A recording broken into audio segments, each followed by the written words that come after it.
मध्ये ज्यांच्या मतांवरती हे निवडून आले त्यांना देखील यांनी वाऱ्यावरती सोडायचं काम केलं।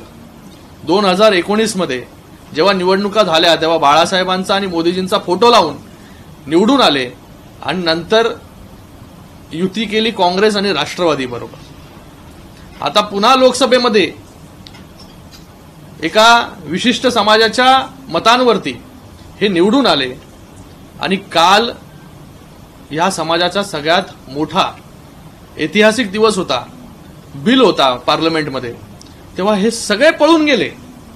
कारण की आता यांना आयडियोलॉजिकल कन्फ्युजन झालेलं आहे की आम्ही कोणाला सपोर्ट करायचं, कोणाच्या बरोबर राहायचं, कोणाला फॉलो करायचं, हे होणारच आहे, साहजिक आहे। कारण की जेव्हा आपण आयडियोलॉजी सोडता तेव्हा अशा संभ्रमामध्ये आपण पडता।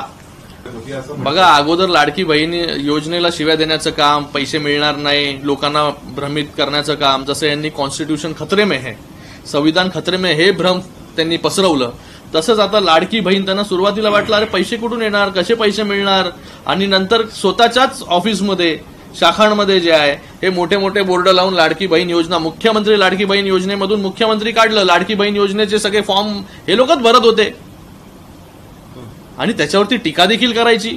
मग नंतर बहिणींना सांगायचं ही भीक वगैरे घेऊ नका, हे देखील बोलायचं। म्हणजे लाडकी बहीण योजनेच्या माध्यमाने ज्या तळागाळातील महिला आहेत त्यांना त्यांच्या पायावरती उभं राहण्याची एक संधी सरकार देते, ते देखील यांना नको। यांचं जेव्हा सरकार होतं तेव्हा हे 2.5 दिवस मुख्य मंत्रालयामध्ये गेले, यांनी तर काय केलं नाही, शेतकऱ्यांना पण काही दिलं नाही, बहिणींना पण काही दिलं नाही, भावांना पण काही दिलं नाही। जेव्हा लाडकी बहीण योजना आली तेव्हा यांनी विचारलं लाडक्या भावांचं काय, तेव्हा आम्ही युवा कार्यप्रशिक्षण योजना देखील आणली। तिथे स्टुडंट्सला ज्यांनी 12वी केली आहे, डिप्लोमा केली आहे, ग्रॅज्युएशन केलं आहे, त्यांना 6,000, 8,000 आणि 10,000 रुपये मिळणार आहे, हे देखील सरकारने केलं।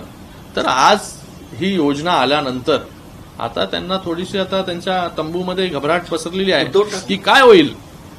मध्य प्रदेशमध्ये जसं झालं तसं महाराष्ट्रामध्ये तर होणार नाही ना, पण मला वाटतं ही योजना जी आहे ते पूर्ण कायमस्वरूपी राहण्यासाठी, महिलांना सक्षम करण्यासाठी माननीय मुख्यमंत्री आणि उपमुख्यमंत्री महोदय घेऊन आलेले आहे। सरकार आहे सर्वसमावेशक विचार करणारं सरकार आहे, प्रत्येक घटकाला न्याय कसा मिळेल। यांचं जेव्हा 2.5 वर्षाचं सरकार होतं तेव्हा मंत्रालयात गेले नाही, साधे कुठल्याही फाईलवरती सही केली नाही यांनी, शेतकऱ्यांच्या तोंडाला पानं पोचली यांनी, शेतकऱ्यांच्या मागे उभे राहिले नाही। शेतकऱ्यांचं कर्जमाफी जी असेल आणि 12,500 कोटी रुपये आमच्या सरकारने दिले, त्याचबरोबर आता महिलांना 1,500 रुपये देण्याचं काम करतंय, युवकांना त्यांच्या पायावरती उभं करण्याचं काम करतंय आणि एससी समाजातील जे मागासवर्गीय स्टुडंट्स आहेत, लोक आहेत, त्यांच्या देखील मागे उभं राहण्याचं काम सरकार करते। कारण की सर्वसमावेशक आहे, प्रत्येकाचा विचार जो आहे हा फक्त इलेक्शन पुरता विचार नाही की तुम्ही इलेक्शनला मतदान घेतलं आणि लगेच विसरले तू कोण मैं कोण, हे आमचं सरकार करत नाही।